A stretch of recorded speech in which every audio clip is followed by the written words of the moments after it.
Today is July the 7th, 2017. My name is Tanya Finchum. I'm with Oklahoma State University, and today I am in Stillwater at the university in the Angie DeBow room to interview Mike Sams, who is the state biologist for the USDA Natural Resources Conservation Service. Got that right? Yes. And we're going to focus eventually on monarchs a little bit, but first we're going to learn a little bit about you. When and where were you born? I was born in Seminole, Oklahoma in 1967. And what did your parents do for a living? My dad worked at the hospital as a lab technician, and my mom was mostly stay-at-home mother. Okay. Brothers and sisters? Got one brother, 6 years older. Yep. You got to boss you around a little bit. Oh, huh? yeah. And take me through your education. Where did you go to elementary school and then work our way through? I went to a small country school named Strother. Went there from kindergarten through senior year. Graduated there with the class of 21. I like to tell people I was in the top 10. Doesn't mean a whole lot when you got 21 in your class, but from there I went to Seminole Junior College for a couple of years and then transferred to OSU, where I got a bachelor's and a master's degree in wildlife ecology. And when? What years? Shoot, it was December of '89 and May of '94, I think, when I got my master's. And why OSU? Why any other place? My father's OSU graduate, so we bleed orange. And when did he come? Shoot, you're going to really embarrass me now. No, it'll be in the mid-50s. Okay. After World War II? Yeah. Well, did he come on the GI Bill? I guess that's a little bit later. Yeah, okay. And how did you get interested in your subject area? Well, growing up, I was always outdoors. Always liked to hunt and fish. And was just, I fell in love with God's creation. And from there, it just, as I looked at things to do as I progressed in high school, one school topic was we had to send off a letter to some place and get a catalog or something in return when I was in elementary. And I got something from Browning Firearms that was a celebration of wildlife sciences and stuff, and each page had a different picture in there and description of wildlife management activities. And from there, I just kind of fell in love with it and couldn't really think of any other thing that I wanted to do from that point forward. So in high school, was science your favorite subject? If there was a favorite subject outside of sports. Yeah. Okay. Yeah. Well, with a school that small, you had what sports would you have? We had baseball and basketball. Okay. Yeah. And played smaller schools around? Oh, yeah. Like Wilton and Olive and all those small places? Yep, we did that, yes. And which did you like better, basketball or baseball? I was in love with baseball. I really enjoyed baseball, and that was one of those things growing up where you thought, well, yeah, I'll be a wildlife biologist if I don't make the majors, which I never came close, but yeah, I enjoyed baseball. Sure. And did you live on a farm? We did, a small farm, about 70 acres, cow-calf operation, rabbits, chickens, anything I wanted to raise. If I could save enough money, I raised it. So you must have been 4-H or FFA? 4-H starting out and then got into FFA. Yeah. Okay. So you had to do chores before you left for school each morning, or? Well, there was a list of chores before and after, yeah. Such as? If you buy animals and raise animals, you do the raising, you do the feeding and that stuff. So.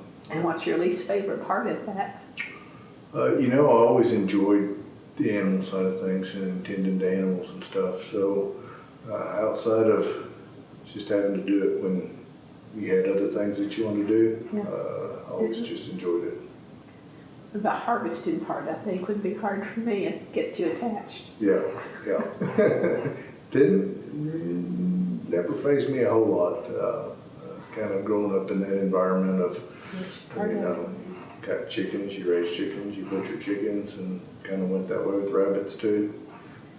Some of that I would, especially the rabbit side, I left to Dad, but no, it was just part of growing up and understanding where your food comes from. Sure. Well, for the chickens, did you do it or did your mother do it when it was time to? Both ways. Both? Yeah, yeah. We did it several different ways too.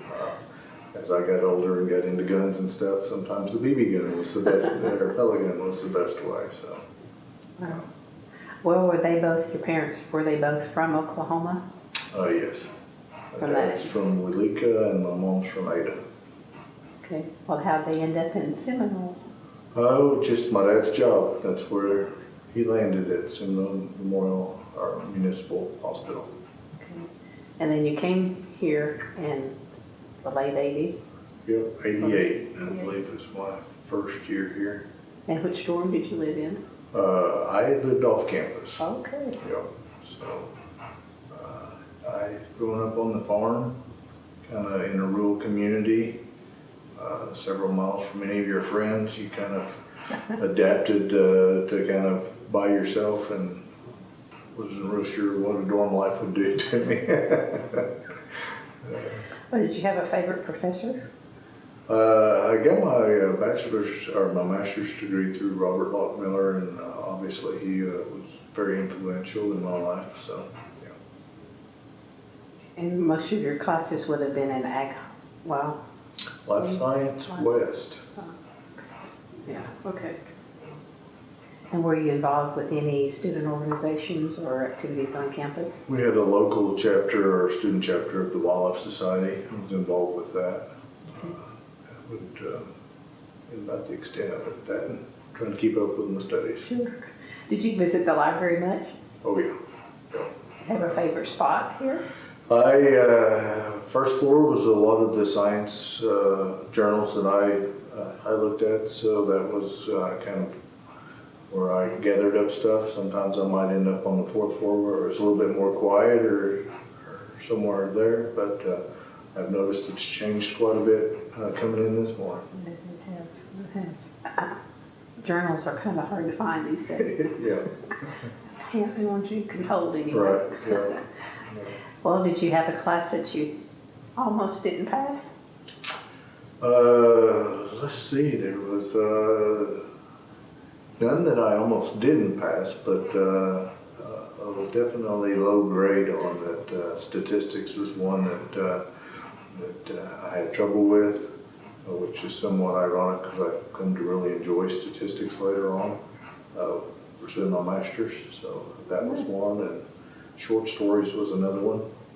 Humanities type class that I had to take that tended to find a lot of meaning that I didn't find, so in different stories, symbology and stuff. So. Oh, that's an interesting contrast too. Yeah, between- yeah. You'd think short stories so you can mean in short stories. So that's why I tended to go to that one as opposed to something that involved novels or something. But yeah, that was an interesting time. And do you remember graduation date? It vaguely, December in '89 was when I got my bachelor's. Master's was May of '94, I believe it was. Did you go through the ceremony and get hooded? I did. Yeah. Yeah.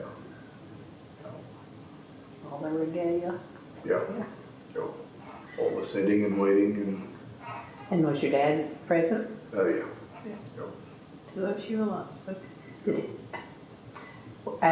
was his parents, did they have an education too, or was he the No. first in the first generation to go? He was part of the first generation to go. His sister went prior to him. She was up here at OSU, and that's where he came up to room with her for a while. Wow. And what was his degree in? Zoology. Oh, so kind of. Kinda, yeah.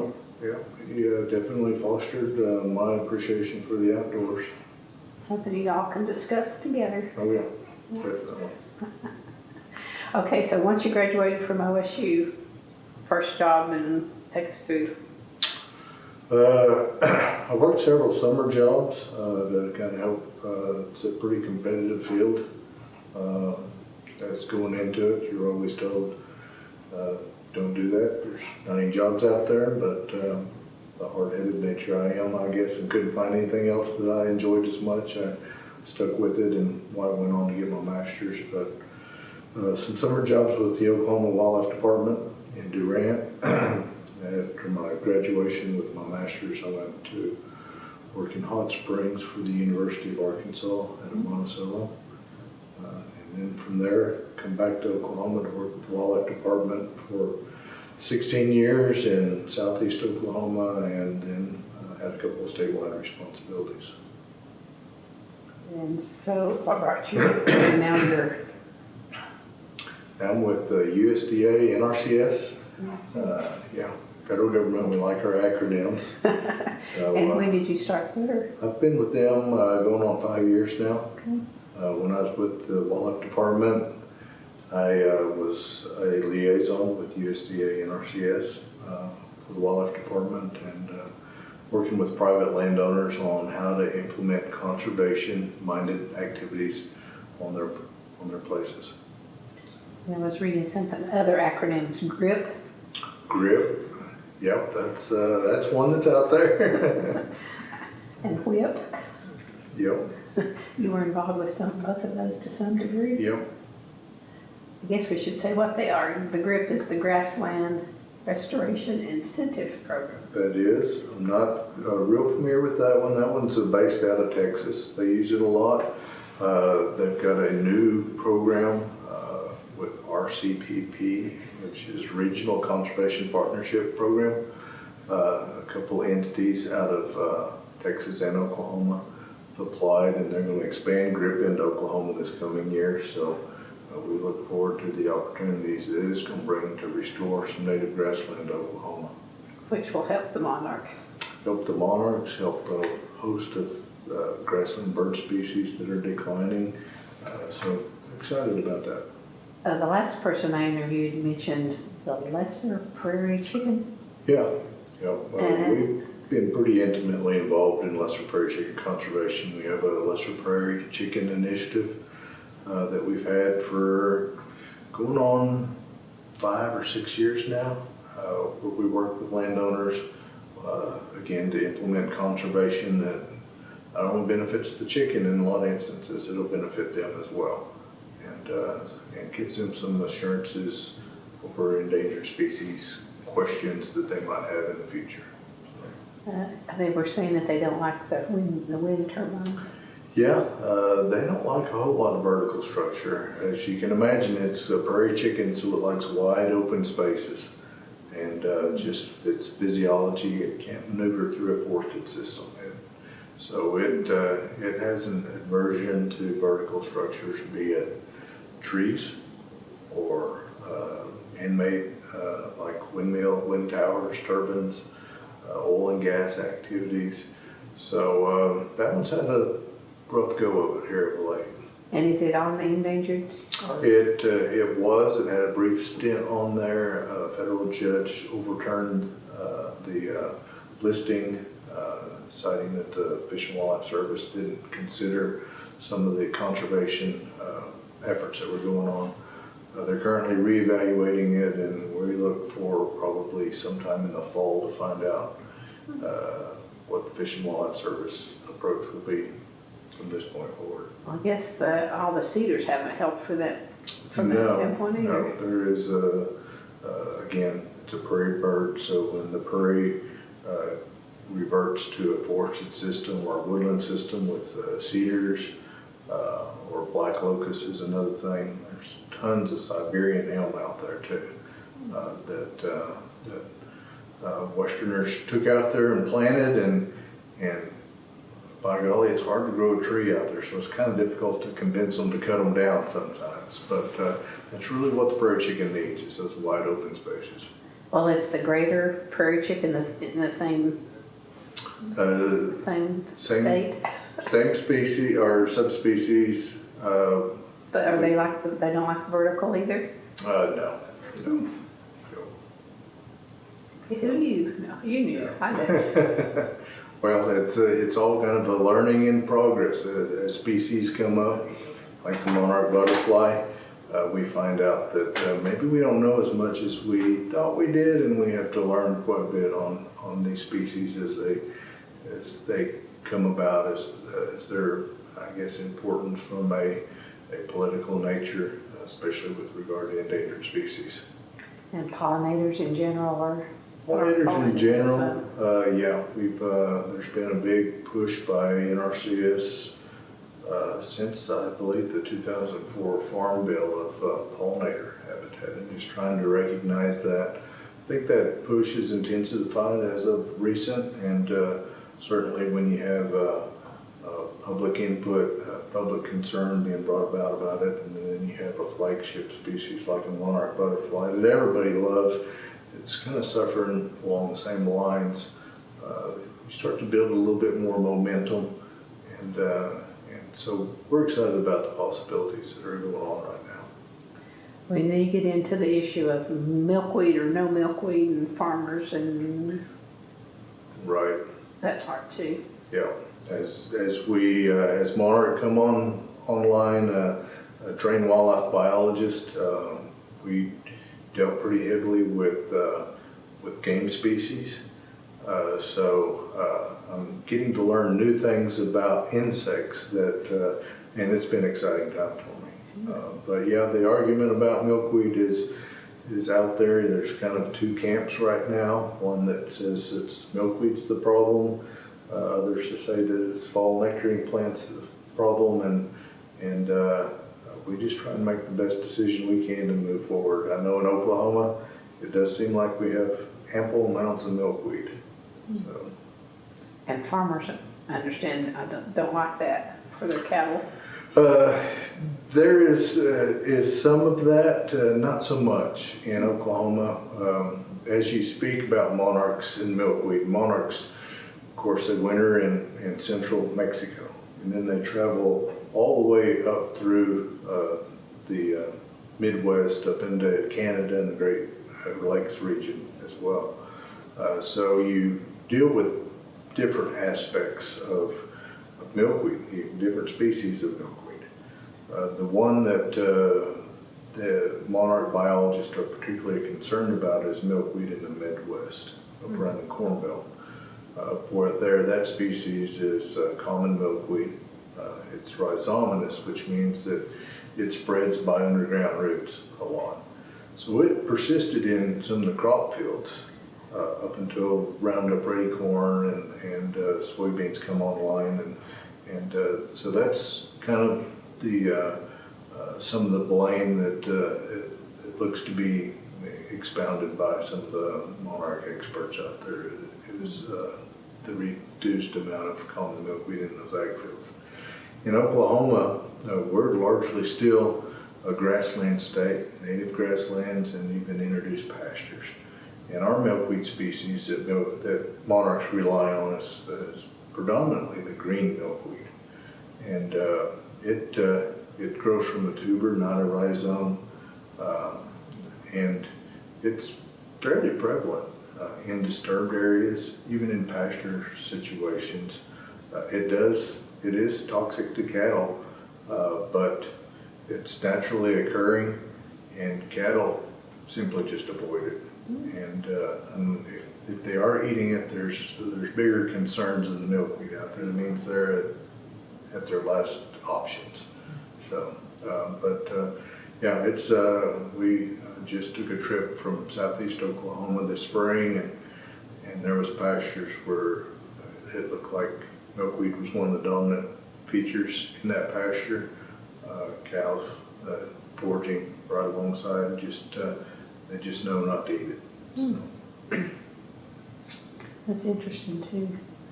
And where monarchs are concerned, do you have a memory from childhood that involved them, or just more so in your work lately?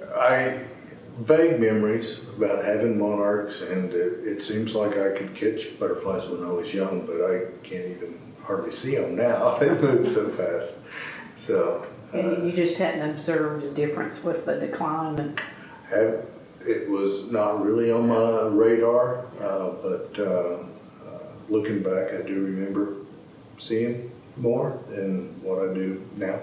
So, I like to say it's the right color, orange and black. yeah, this is true. Yeah.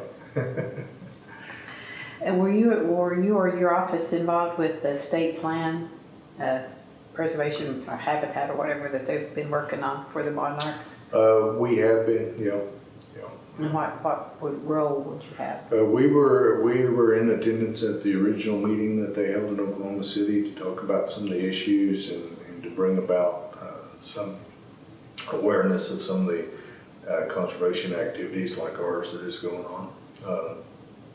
And then since then, we provided a little bit of input, and we also have a cooperative agreement with the Xerces Society, which has a biologist shared position between NRCS and Xerces. That's going to be primarily one of our lead contacts with regard to monarch and to help fill those voids where simply I can't get to everything. So. I've noticed the signs on 51 going out at monarch zones or whatever. Right. Were you have anything to do with that? I don't. It's a local researcher here at OSU, Kristen Baum. She's doing research on monarch reproduction efforts along the right-of-way. We do see quite a bit of milkweed in the right-of-ways in Oklahoma. And of course, mowing could be an issue with regard to disturbing reproduction, the larvae still being out there. So she's working with Oklahoma Department of Transportation to kind of nail down optimal times to avoid their mowing, and I think it's a really good partnership moving forward with that. Yeah, I noticed that too. They're only mowing halfway up, even on 35. So Interesting. What we're finding too is somewhat, and Kristen Baum is kind of leading this effort, is that it was largely held that most of the monarchs that overwinter in Mexico come out of the Midwest, the Corn Belt region. What we're finding is that there's a fair amount of monarchs that overwinter that arrive from Oklahoma and the southern Great Plains. It was thought that fall migration, that was largely individuals that were in reproductive diapause, which means they weren't actively reproducing, they were just headed south.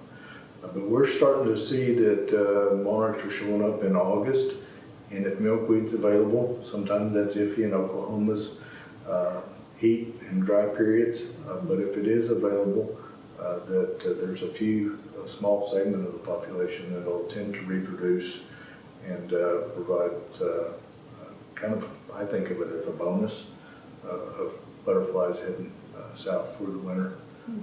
And what we find is milkweed is more resilient and last longer out there in the environment, will be available for them in some of these mowed right-of-ways. If you mow milkweed before it seeds, it'll continue to grow. So it's kind of exciting to see that where somebody like Oklahoma Department of Transportation might have been maligned for their work with right-of-ways and what it impacts on the monarch could actually be a net positive going forward.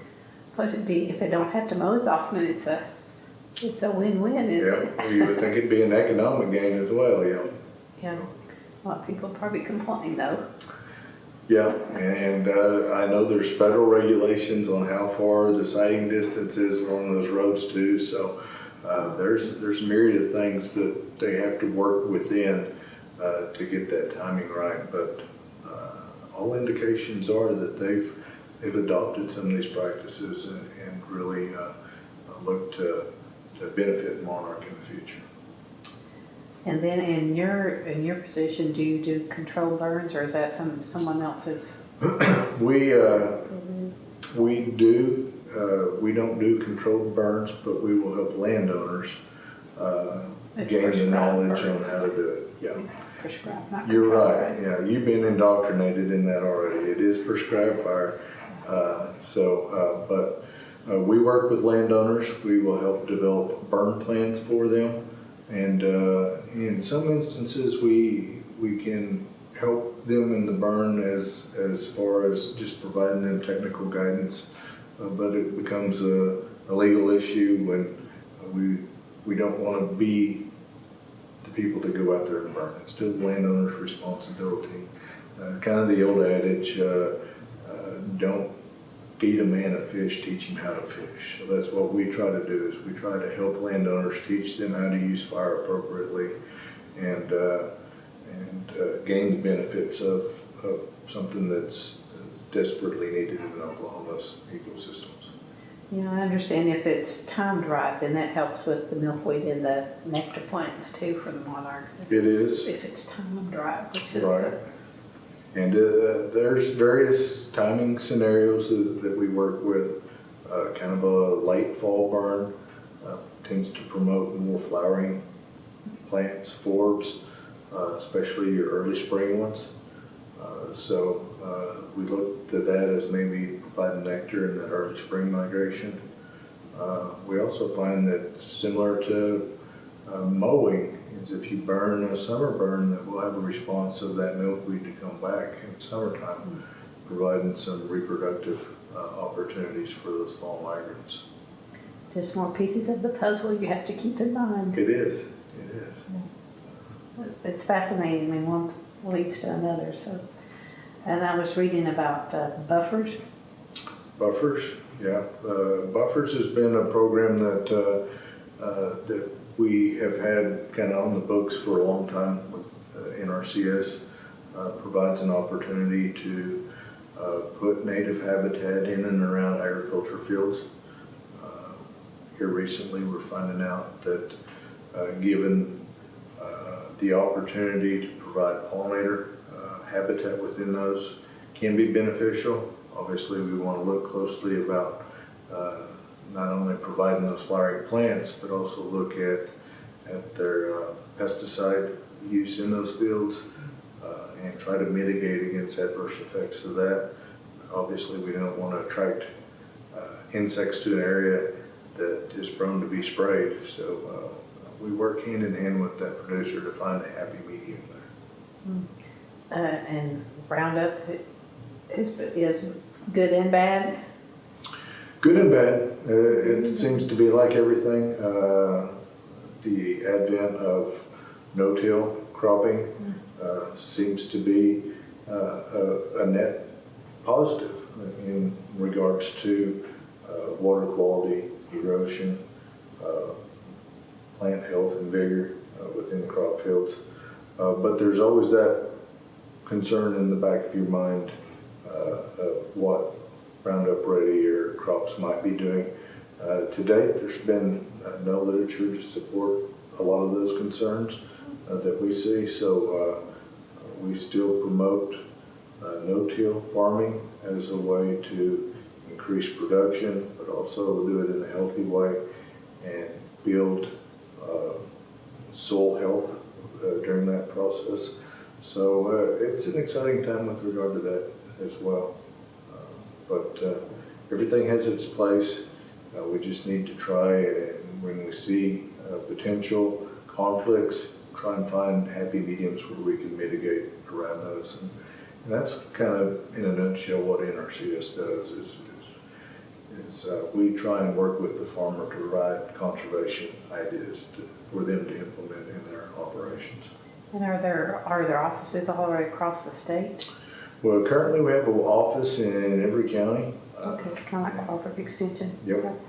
Sometimes we're housed very close to cooperative extension, but we have a presence in every county, and it's free to the public.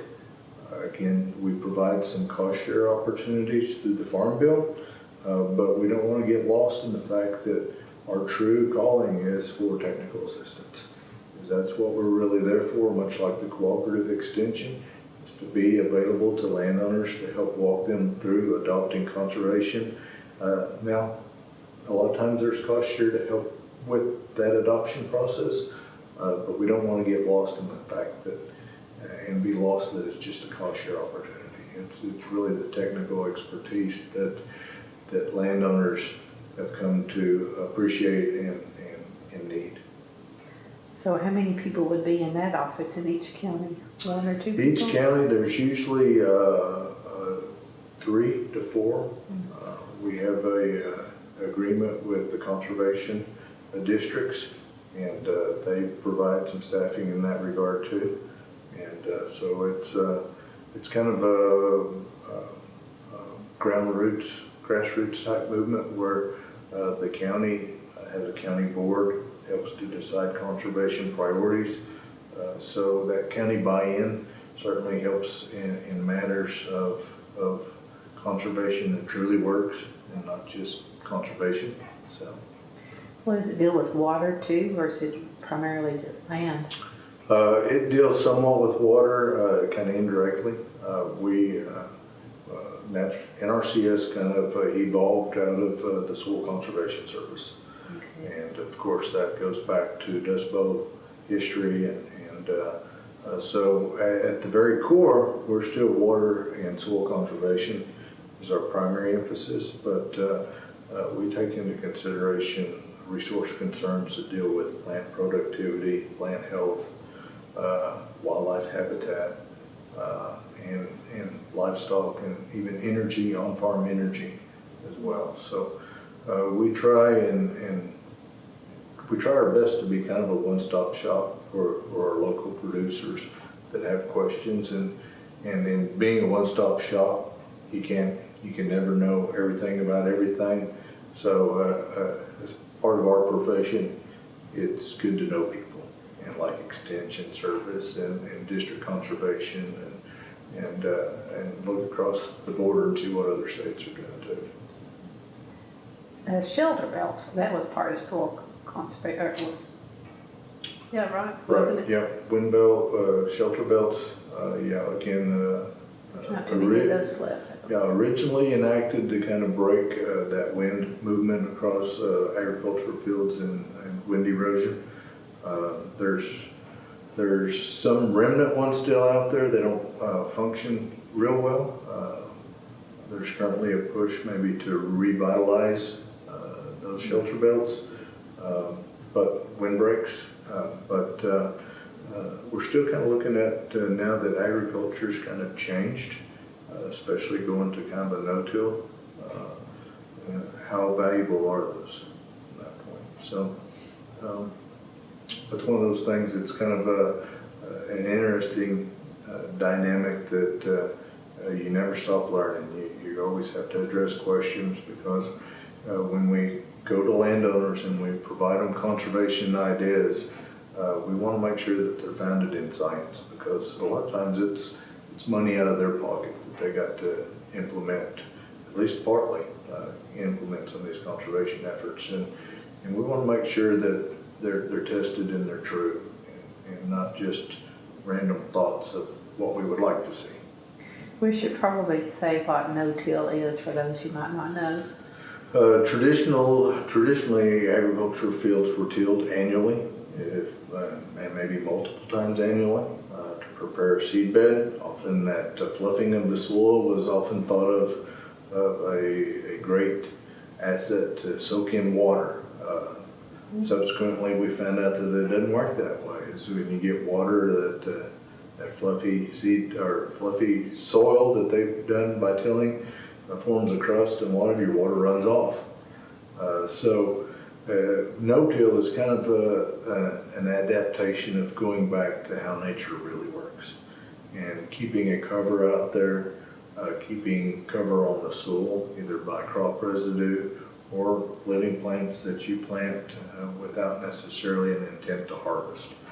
You're just breaking up some of those plow pans that you've created, and those are soil compaction layers that plants have a hard time penetrating through, just simply from plowing that field continually over the years. So it's a really exciting time to see conservation look at how natural processes work. You know, Is that a hard sell to the farmers? it's becoming more and more popular. There are some holdouts, obviously. Anytime you change operations and you have to change what you're doing and what you're accustomed to, there's some growing pains, but it's becoming fairly common practice in Oklahoma. Or are they still terracing, or is that a thing of the past too? We still put in several miles of terraces a year. Yeah. I wondered if it was like the shelter belts too, and it no longer serves its purpose, but. Apparently they do serve some purpose still, because we are putting some of them in, and again, just to restrict that overland flow off of a crop field to carry sediment in into our streams and affects our water quality. Some were complaining that with the equipment changing over the years that the former terracins aren't conducive to the new equipment. I don't know. Yeah, that may be the case. We have had a tendency to go to bigger and larger equipment, so I can see where maneuvering that around some of these smaller fields might be an issue. So in a typical day for you, what do you do? It doesn't seem like there's really a typical day sometimes. I spend about half my time out in the field, which I'm grateful. And that deals anything with working with some of our field offices to evaluate lesser prairie chicken habitat and developing management plans for producers for chickens, to looking at wetlands, helping with wetland compliance issues. Thankfully, we don't have a lot of those. Occasionally we do. To working with our wetland restoration program, wetland reserve program. It's now called the Wetland and Eastman Program. We not only like acronyms, we like to change them from time to time. That's where we take wetlands that are degraded or converted completely to non-wetlands, crop fields, and restore those back with landowners. It's been a very popular program, and it's an exciting program to see something that you envisioned once was a kind of a mecca for wildlife, a wetland that now is cropland, and trying to recreate that back to what it was. Mm-hmm. So we do a fair amount of that, and working with people on Monarch Butterflies and also some of our endangered species. The other half of my time's in the office.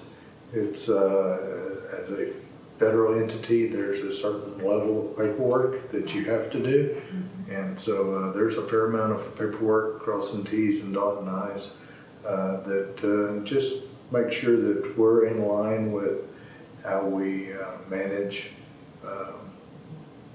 state and national resources with regard to wildlife, endangered species, state listed species, how we manage wetlands and compliance with wetland compliance, and also how we manage our WRPs, these easements that we've got to restore habitats. How are we protecting those for future generations? WLPs? WRPs. WRPs. Wetland Reserve Program. Okay. Our transcriber will want to know that. Yeah. And does it change season to season? What you do? It does. It does. It always kind of the forefront of my job is to be available to county offices. So I reside in the state office. I am the only biologist on staff right now. So anything that deals with biology related topics, I'm available to the field offices for something as simple as question and answer or through email or on the phone, or make an appointment and go out and visit with them and or producers to again adopt conservation for those systems. So that's a lot of my job responsibility. Is there a question that comes across a lot more than others? No, it really varies. in that a lot of them are tied to the different initiatives that we roll out. Again, we have an initiative on the lesser prairie chicken, so I get a lot of conversations on them and how to best manage for those. Now we have a Monarch Butterfly initiative, same type thing. We want to make sure that our field staff is trained on how to assess habitat and how to prescribe management. So when you deal with folks that typically don't have a wildlife management background, there's a certain amount of discussions that go on with regard to that. But by and large, most of them are well versed in habitat management, even though they may not recognize it as habitat management, it's land management. So it's pretty quick learn for most folks within our agency. And how do you keep up with all the new things that's coming out? How do you keep trained? We in-house, we have some NRCS-led training opportunities, which are very valuable. I'd like to go to more of them, but they are valuable. We attempt to get out and work with other entities, either OSU Extension or the Oklahoma Department of Wildlife, Oklahoma Forestry Services. So through those interactions on what they're doing, certainly a level of knowledge exchange there. We go to some conferences on occasion, primarily just one conference a year is what we're held to, and it's a local one that we go to, so a lot of good local knowledge where we listen to presentations from various universities, and again, just an opportunity to network and tie into some of those knowledge exchange. And then it's just trying to find time to put the rigors of paperwork to side and just spending some time in some recent literature and finding out what science is doing in that regard. And so any given time you could travel all over the state? You're not just in Payne County? Yeah, I'm not just in Payne County. There's been times there's been weeks where I've been from Idabel all the way out to Beaver, Oklahoma, within the same week. So dealing with wetlands and looking at alligators in one aspects to going up and working with the prairie chickens. Alligators in Oklahoma? Yep. Yeah, there's a breeding population on the Red Slough down in southeast Oklahoma and some of the neighboring wetlands around there as well. But that's a project through that Wetland Reserve Program that has been very successful, and it's an exciting place down there. As you know, Oklahoma is so diverse. I joke to people that you can see alligators to antelope, and certainly it is a very diverse state, and it makes for exciting opportunities and challenges in my profession.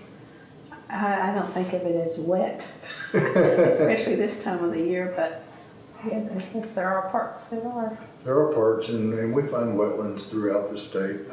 One of the common misconceptions is wetlands portrays the idea of swamps and wet areas, and wetlands don't necessarily have to be wet very often to be a wetland. It can be wet as long as they're wet during the growing period.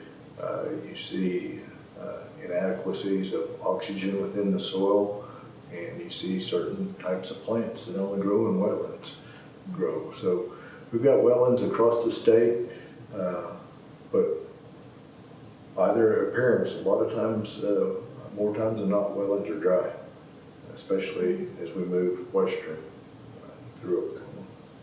Well, do you have anything to do with like the rattlesnakes that's that part of Not yet.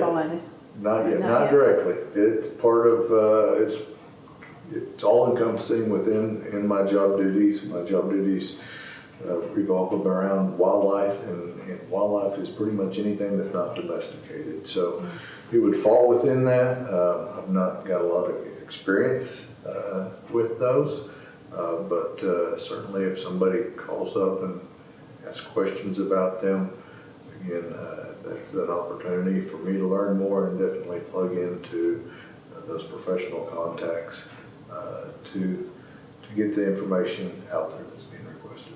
I just wondered, I had watched a program that they were trying to track their movements. And that someone had said that the rattler part is changing. Too, I don't know. It's a whole different from monarchs. Yeah. I don't know if they're vicious or not. I'm not sure that we're going to be having a rattlesnake initiative anytime soon, but yeah, you never know. Well, if we get on the endangered species list, maybe then. Yeah, maybe then. Maybe. We've started these different initiatives with species that are threatened, in part because a few years back, U.S. Fish and Wildlife Service was looking at ways to bridge the gap between their regulatory side, or often what's viewed as their regulatory side, with private landowners who are very leery of that side of government. So, and one of the ways that came about was working with NRCS, because we kind of forged those relationships with landowners, and we can be kind of that mediator between the regulatory side and conservation. So kind of as this evolved into this working lands for wildlife, and the lesser prairie chicken has been enrolled into that, as well as the Monarch butterfly. And there's different species across all different states, anywhere from pine snakes to tortoises to New England cottontails. And what's exciting about that is that they've seen where species that were in jeopardy of being labeled as an endangered or threatened species have been able to preclude that listing because of conservation efforts that are brought about by this collaborative effort between U.S. Fish and Wildlife Service, NRCS, and private landowners. What's often missed is private landowners own the bulk majority of habitat that's out there. And if you really want to work to conserve species or enhance species, you need to have a avenue to speak with private landowners and how they can manage habitat.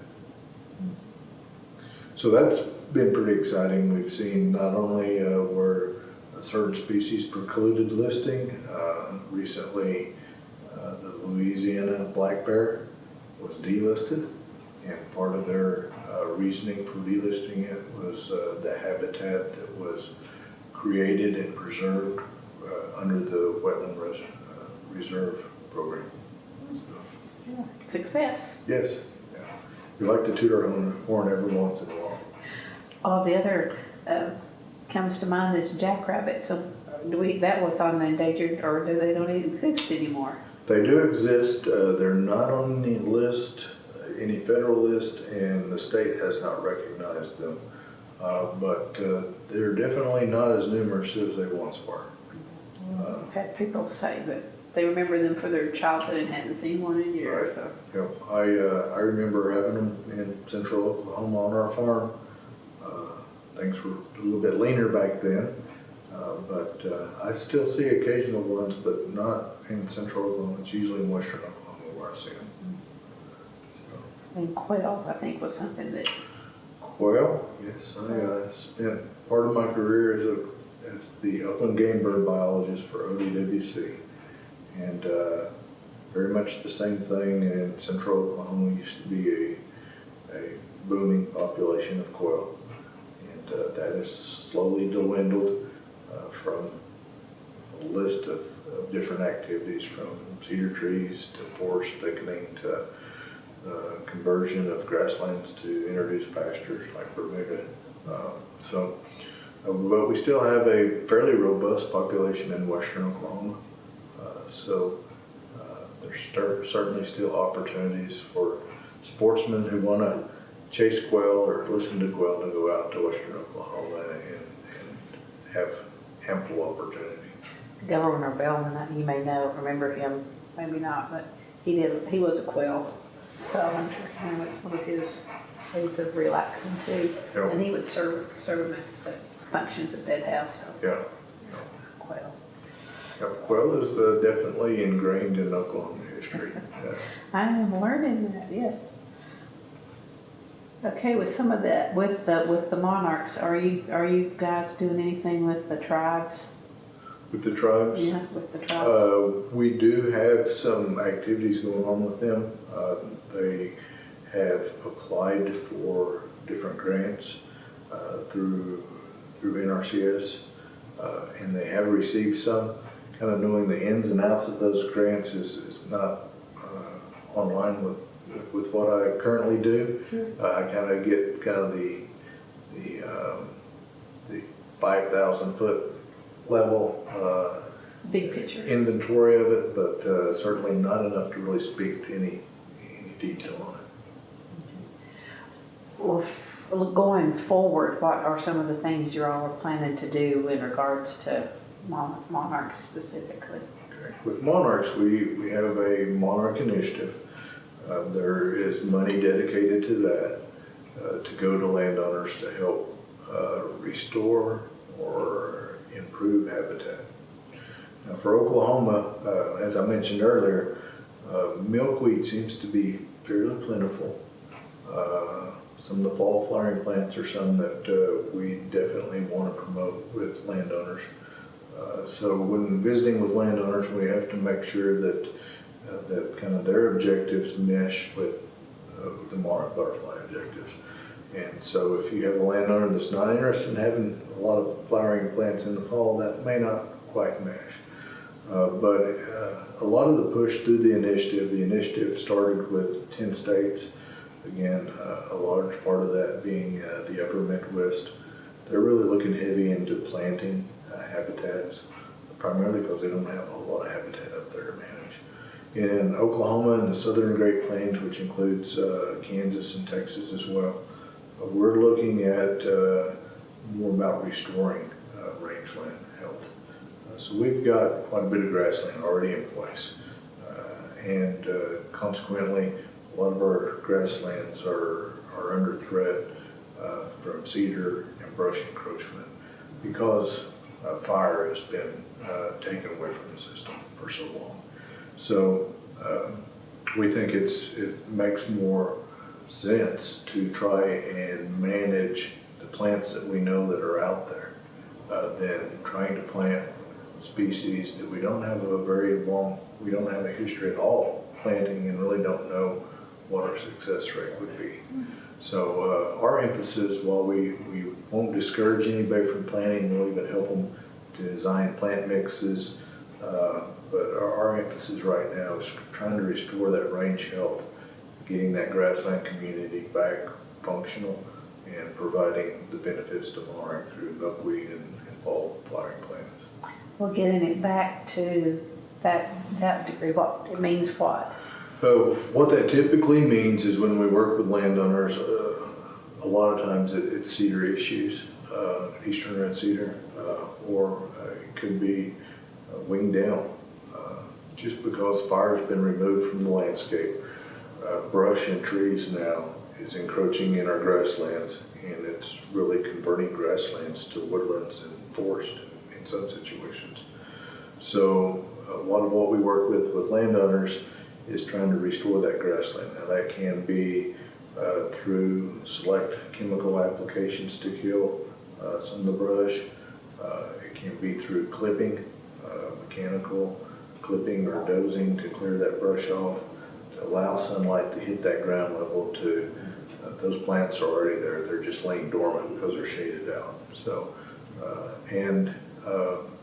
obviously we'd like to get fire back into the system too. It's one thing to kind of restore it with those mechanical and chemical processes, but it's fire that really maintains that system. And so certainly we try and recover it and do some restoration, and then we try to work with landowners to become familiar with burn and the advantages of burning and developing burn plans if they're interested in actually conducting burns. How often would they have to burn? I mean, do you know that? Oh. We typically, depending on what part of the state you're in, but 3 to 5 year burn rotation is typically pretty standard. So one spot doesn't need to be burned every year or twice a year? It doesn't. Certainly there's some management scenarios where burning every year can be advantageous. If you're into grazing cattle and you want to improve your grasses and palatability, annual burning can help with that regard. But if you're looking for more of a wildlife friendly component, typically 3 to 5 years is typically what we shoot for. When you get beyond that, that brush starts encroaching back into that system, and you can quickly lose it or lose your ability to control it with fire, at least a fire that you'd want to start. So then you're back to the very expensive endeavor of chemical and mechanical treatment. So 3 to 5 years is kind of what we shoot for, and we'd be tickled to death with 1 in every 10 a lot of times, because it is a scary proposition for many landowners, is to strike a match when all they really are familiar with burns is those wildfires. They're not so much familiar with controlled fire or prescribed fire. So there's a big hurdle to get over there, and even then it's understanding that they carry liability when they strike that match from what happens from that point forward. While there's been ongoing efforts to educate and provide insurances for those instances, it's when it comes down to it, it can still be a pretty scary proposition for landowners. So we attempt to kind of ease some of those anxieties.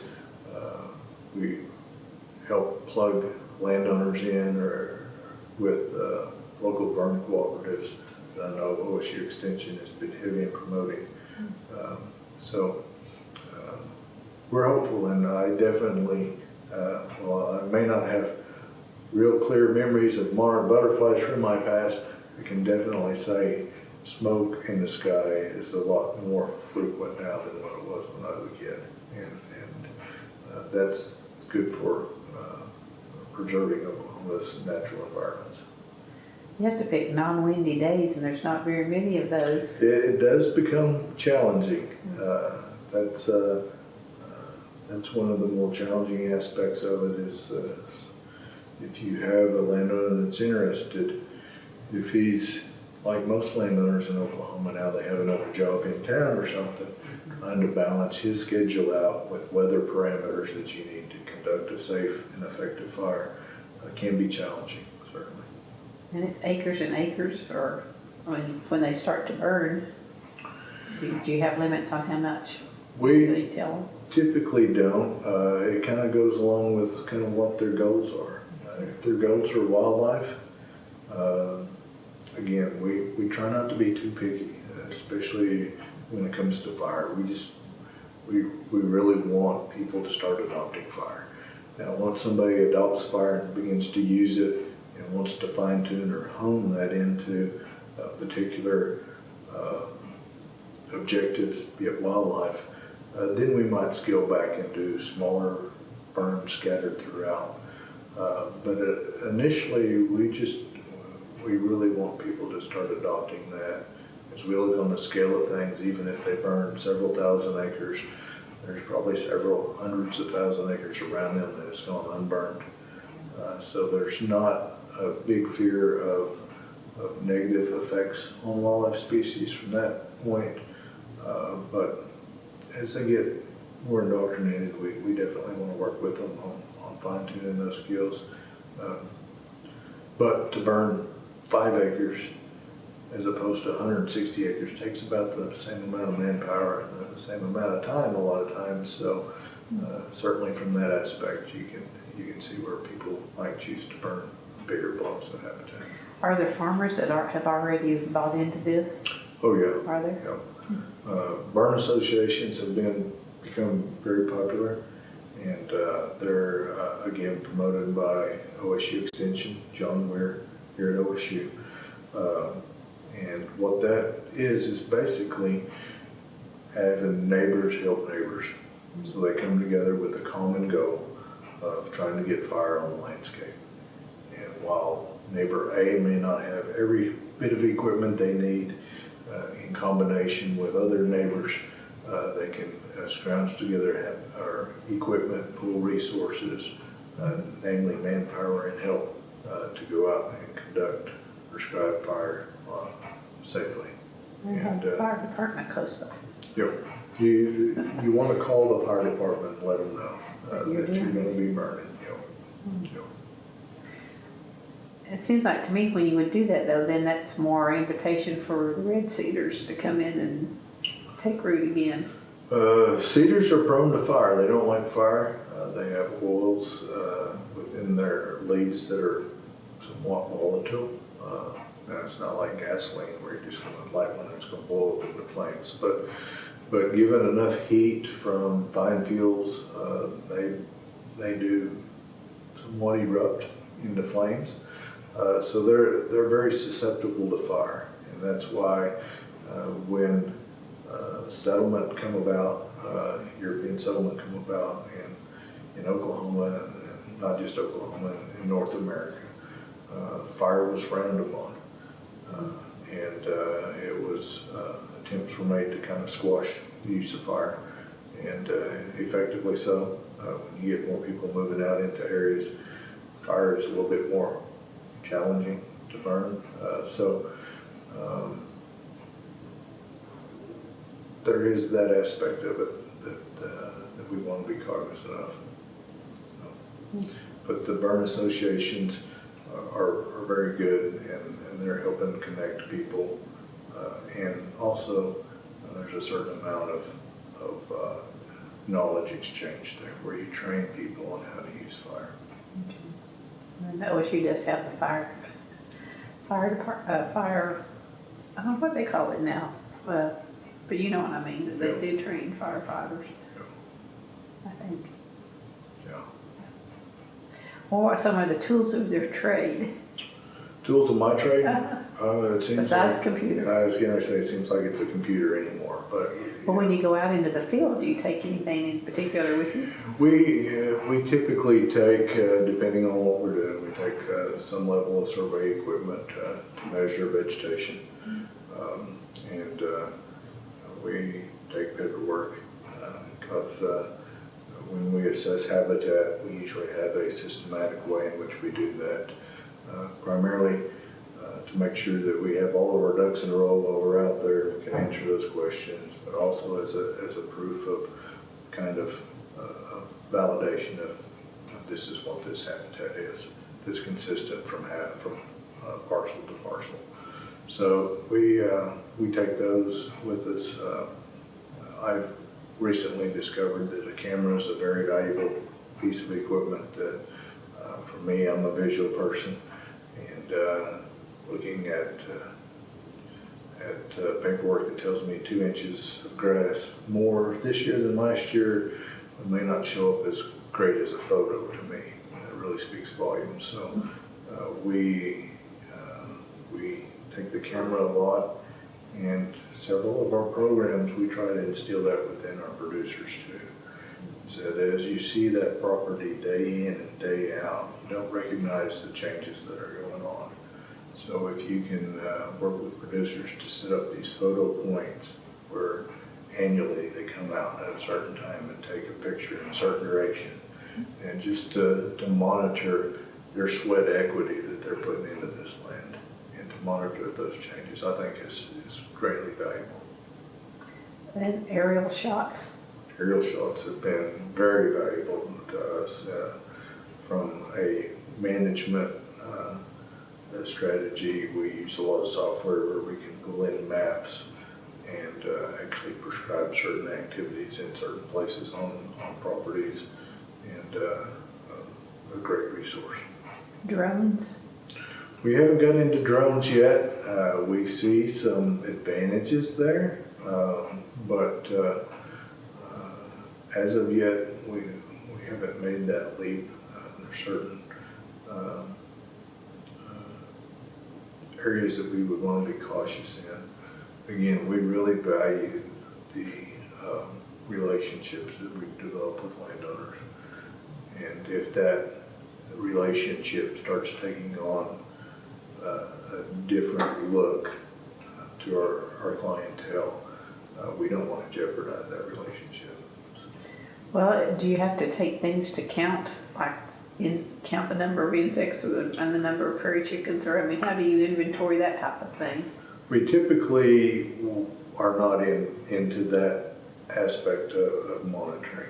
We rely on our other partners. The wildlife department is kind of the lead agency with regard to those species, and they keep tally of individuals. And in certain situations,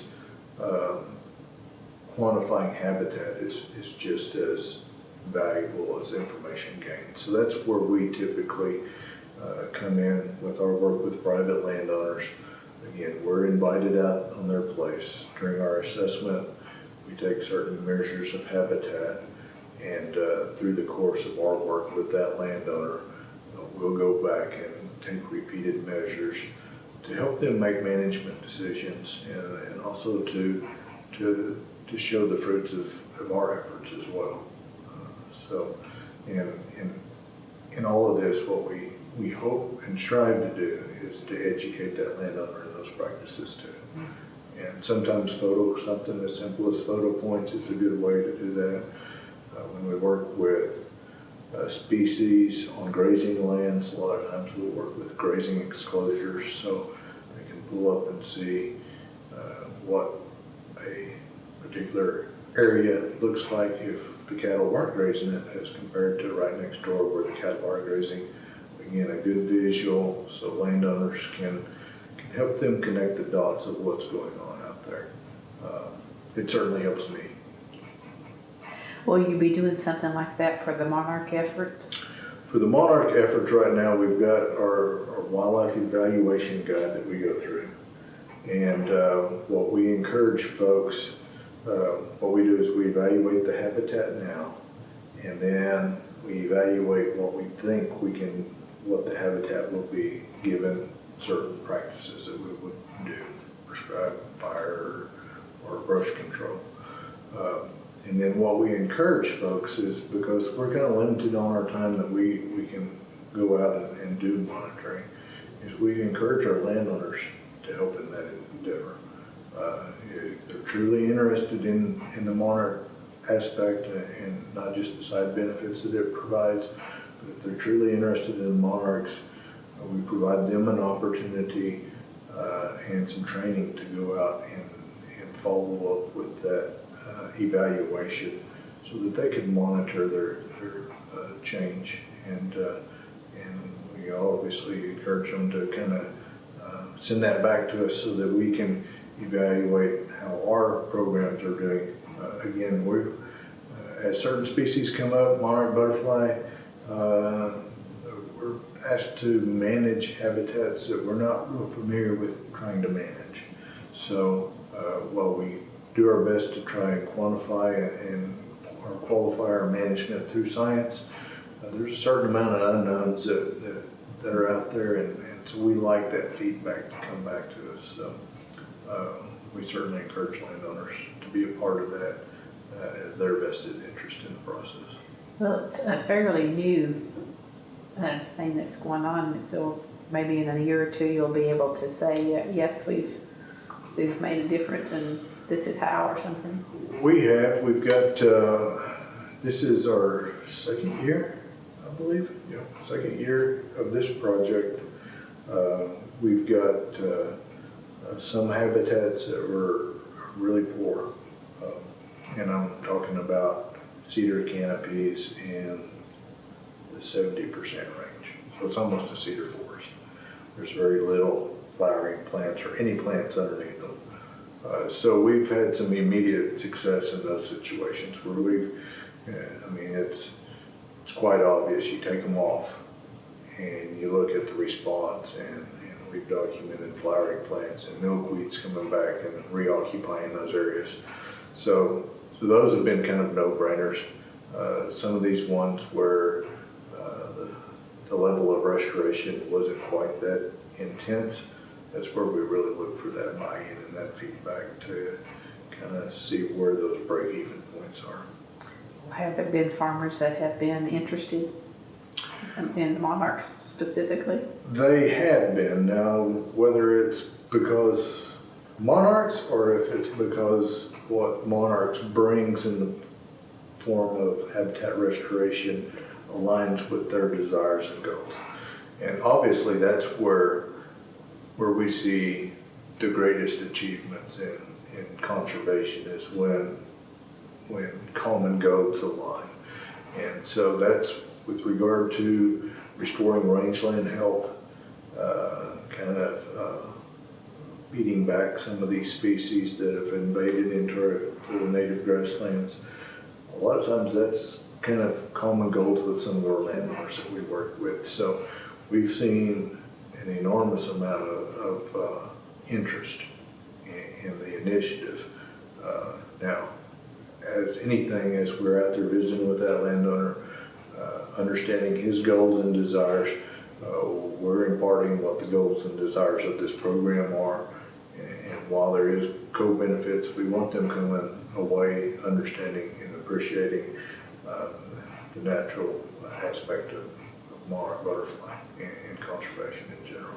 Well, they kind of represent pollinators, even though they're not a pollinator, right? That's right, yeah. It's just that's They're, the symbol or yeah, whatever. Their The flagship, pollination that's is what you said. Yeah, their pollination is kind of just a transfer, but they're not actively out there collecting pollen or anything Well, like that. pollinators are important for some farmers too, so They are. it's a win-win too. And when we look at some of our, if we look far enough to a neighboring state such as California, you can certainly see some of the limitations that are created from a landscape that is predominantly agriculture and provides very little nectaring and native habitat out there for bees. And they have to truck their bees in every year to be able to pollinate their almond fields because there's not enough in California to do that. So consequently, we see quite a few European honeybee retailers here in Oklahoma that go in early spring and pollinate the almond crops, and then they truck them back to Oklahoma and scatter their hives across the state to help with canola sometimes, but sometimes it's just a wintering aspect. Oklahoma, we're still fortunate that we have fairly robust amounts of native grassland out here, grassland habitat that supports the flowering plants.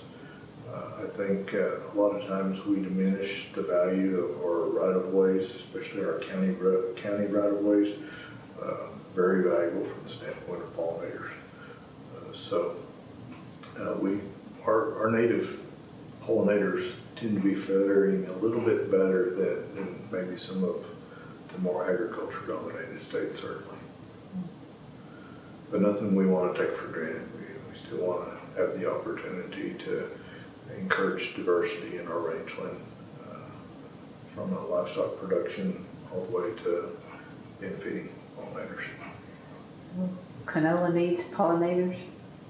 Canola benefits from pollinators. Okay. Those fields are beautiful when they're in bloom, but boy, they smell bad. I learned that recently.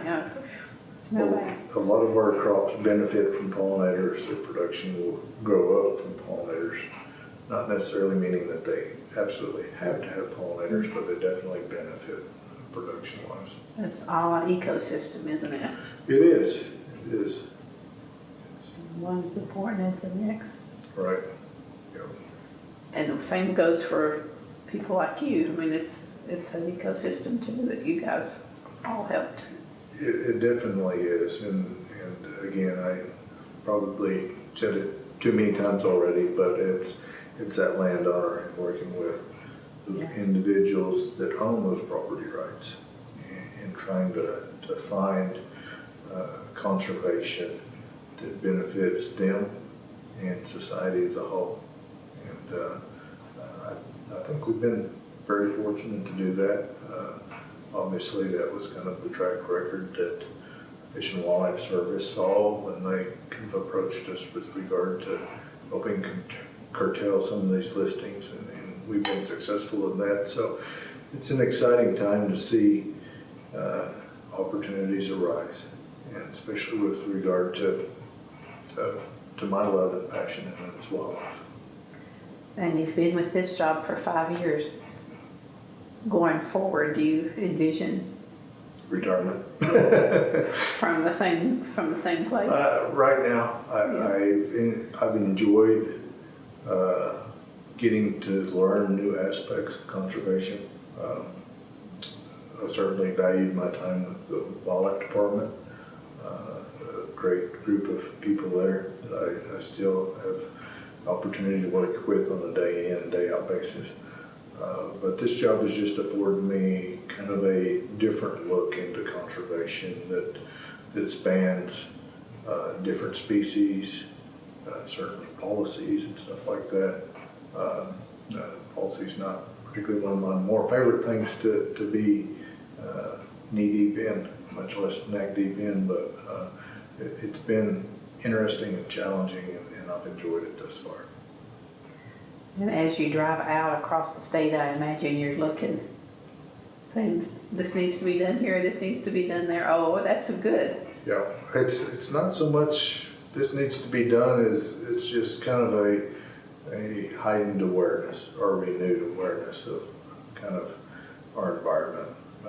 It had gone to from identifying groups of plants and communities and managing those communities to now where I'm really interested and excited to discover certain species within there that provide certain benefits to certain other species. So that's been a kind of a renewed refreshing of my career, and something that certainly as I drive across the state, I'm looking at flowering plants now, because pollinators is key on our radar as well as the monarch butterflies. So, and I've enjoyed that. Do you have a favorite spot in the state? Favorite spot in the state? Well, I grew up in central Oklahoma, so the cross timbers kind of holds a spot in my heart. Kind of a combination of you're not quite in the forest and you're not totally in the prairies. You kind of got both aspects going on. So I've really enjoyed the cross timbers, and recently we've just started an initiative on cross timbers restoration. So where we held meetings with some of our other counterparts in the state that deal specifically with wildlife issues, and we asked them, we told them that we would like to possibly start a new initiative. If we did, what would you think it would look like and where would it be? So we're looking at doing a cross timbers restoration. Again, it faces some of the many things that we've talked about with regard to monarchs, is brush, the absence of fire, and the consequences of brush invasion have displaced the prairie grassland component of that system. So we're excited about that opportunity, and while it doesn't have a cute furry face on it like a monarch butterfly or a prairie chicken or something, I think the groups that were involved in this decision are interested in conserving ecosystems that benefit a multitude of species without concentrating on one. And so that's what we're looking to do, and it closely mirrors the GRIP program that you mentioned earlier. And as that kicks off next year, these should mesh perfectly together. We're seeing different partner agencies bring help in conservation planning in the form of actually people being able to come out and work with our local offices and producers So we're excited about how that's starting to transpire. And again, it just so happens to be a habitat that I dearly have fond memories of. I'll have to think of a new acronym for it. Yeah. CTR. Right now it's just cross timbers, so yeah. Well, then we'll bring it back to OSU. Do you have a favorite spot on campus? Favorite spot on campus? Well, I spent a good amount of time in Life Science West. For some part of my time, I worked as I guess the caretaker of the snake exhibit over there. So I kind of enjoyed that and have fond memories of that, and it's a place where everybody kind of remembers, is familiar with. So that also as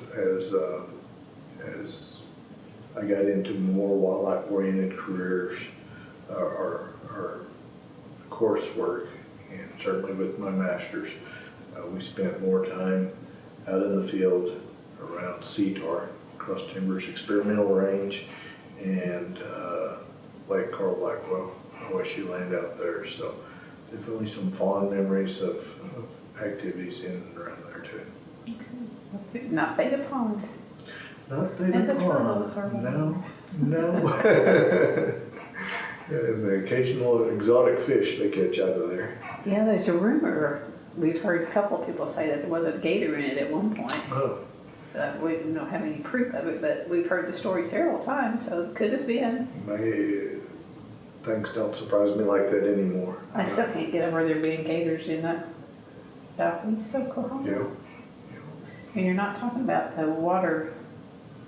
I'm thinking of the garb or whatever. It looks like a Alligator gar? Yeah, it looks No, like a. these are bona fide American alligators.